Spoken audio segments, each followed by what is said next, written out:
शिष्यों के साथ नगर भ्रमण करते हुए महात्मा बुद्ध जी की प्यास की कहानी एक अद्भुत उदाहरण है जो हमें शांत मन से काम करने की महत्वपूर्ण प्रेरणा देती है।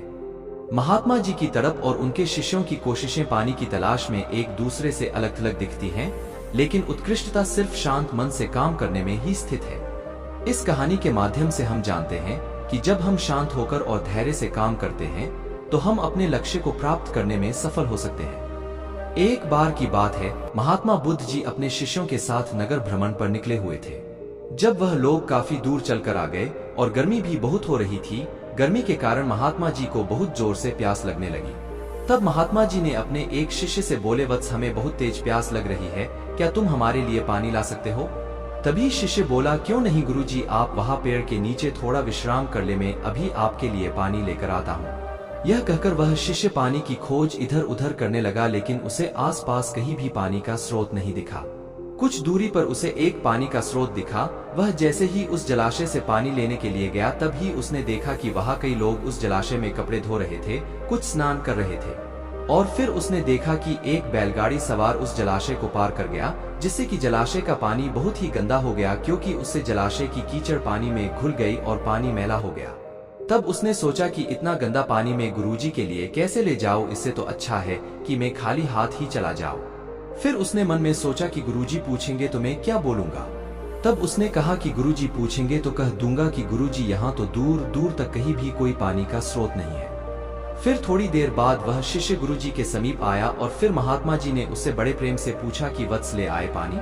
तब उस शिष्य ने उत्तर में कहा कि गुरुजी मुझे क्षमा करें, मैं पानी की तलाश में बहुत दूर तक गया, लेकिन मुझे पानी कहीं भी नहीं मिला। महात्मा जी बोले कि कोई बात नहीं वत्स, तुम थक गए होंगे, थोड़ा विश्राम कर लो, लेकिन गर्मी भी बहुत थी। फिर महात्मा जी प्यास से व्याकुल होने लगे। तब उनके दूसरे शिष्य ने कहा कि गुरुजी, मैं आपके लिए पानी लेकर आता हूँ। गुरुजी ने कहा ठीक है।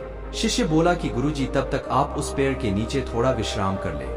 यह कहकर वह शिष्य पानी की खोज में निकल पड़ा। काफी देर पानी की खोज के बाद उसे वही जलाशय दिखा जहां पहला शिष्य पानी की खोज में गया था।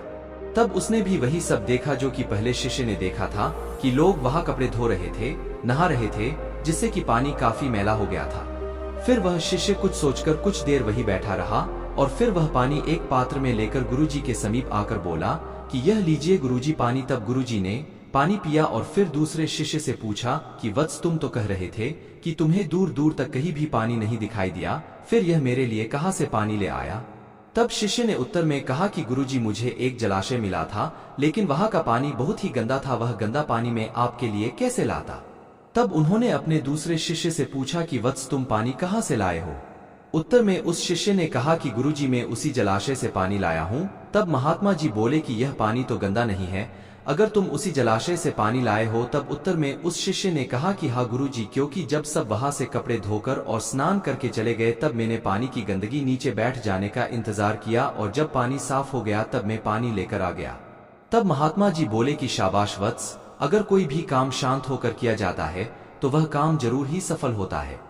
तो दोस्तों, हमें इस कहानी से यह प्रेरणा मिलती है कि कोई भी काम शांत मन से किया जाए तो हमें उस कार्य में जरूर सफलता मिलती है। इस कहानी से हमें यह सीख मिलती है कि कोई भी काम शांत मन से किया जाए तो सफलता अवश्य मिलती है। महात्मा बुद्ध जी के शिष्यों ने अपनी धैर्य और संयम से गंदे पानी को साफ करके गुरुजी को प्यास बुझाने का काम किया। यह कहानी हमें यह बताती है कि सफलता पाने के लिए हमें संयम, धैर्य और सहनशीलता की आवश्यकता होती है। हमारे कर्मों को शांत मन से और पूरी संवेदनशीलता के साथ करने से हम सफलता की ऊंचाई प्राप्त कर सकते हैं।